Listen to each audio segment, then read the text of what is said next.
Make pierogi with me. I do this every Sunday.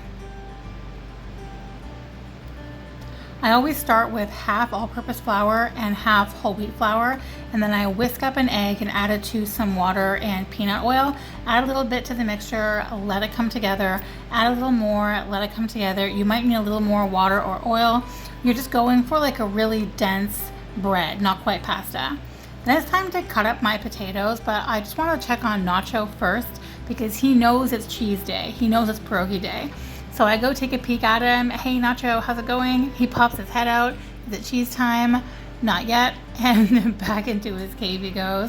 So back to the potatoes I go. And when you're cutting them up, you just want to make sure they're fairly uniform because you want them to cook about the same rate, because otherwise you're going to have some that are, not cooked as well, and then you get sort of some chunks in there, and that's no fun. So these go in the pressure part of the Ninja for 10 minutes, and then it's time to roll out the dough. This is my very professional dough rolling out station on my kitchen table. I do need to put a cutting board under the pasta roller because otherwise it doesn't fit properly. Here's my dough. It's lumpy and perfect. So this actually needs to be cut up into 8 smaller chunks, just because it's easier to feed it through the pasta machine when they're smaller chunks. I push them down a little with my hand. I also use my baguette roller to kind of help get them smaller, and then in here they go, and that's that. Then of course I shred the cheese. Nacho's ears are perking up at this because he knows it's cheese time. I put half a cup of cheese for the potatoes. The potatoes are so warm that they're melting the cheese as it's mixing. This is where you throw in whatever add-ons you like to put in your filling. And then I prep the Ninja Foodie air fryer basket and also the shelf part of it, because I always air fry the pierogi at the end. And then here's my assembly station. I have all of my dough cut out, ready to be filled, and then the water to help seal each one, and then of course the filling, and then my little assembly station over here where I crimp the edges with a fork and then line them all up along the side. My method is super simple. I always start by boiling my assembled pierogis first, then I scoop them out and put them in the dish that eventually they'll be baked in. I always do 10 pierogis per batch. I just find they're easier to manage that way. Then I carry them across the kitchen over to the air fryer, and I put them in the basket. I put 5 in the bottom. I try not to make them touch, or kind of let them touch.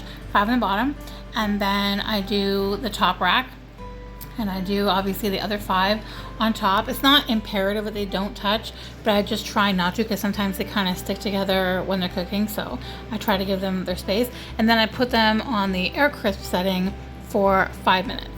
And then that is exactly how much time it takes me to make another 10.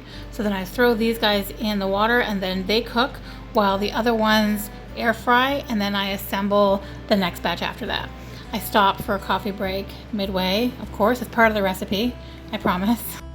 Then once the first batch comes out of the air fryer, I use tongs, of course, to take them out because they're hot, and then I line the first dish that I'm baking. It is cheese time now though, and Nacho is very aware that it's cheese time. So he comes over asking for his cheese tax. I'm very careful about what he eats, so I've already pre-measured out the amount of cheese he's allowed to have, which he also knows and doesn't love.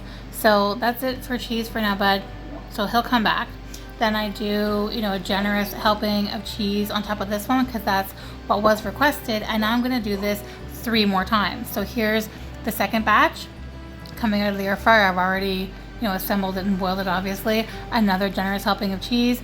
And here's Nacho back for cheese tax again. There's his little container that I've weighed out of cheese he's allowed to have, and his crazy eyes when he goes for it. And he's always wanting more. Sorry, bud. Then the third round of pierogis. This one has less cheese because that's what the request was. And surprise, surprise, Nacho's back for more cheese tax. I dropped a piece. Don't worry, he noticed. And asks for more, but that's all you get for now. And then onto the last dish of pierogi for the day, and the last cheese tax too. He's already licking his lips. He seems to know that he gets it 4 times, and that's it. We've got more crazy eyes. You can hear him in the background too as I'm doing this voiceover. He just always likes to be included. So here are our 4 finished dishes of pierogi, 2 for now, and two for later, and here they are in all their glory. They're so pretty. Thank you so much for watching. If you enjoyed this video, please like and comment below. For more content and updates, follow me on Instagram.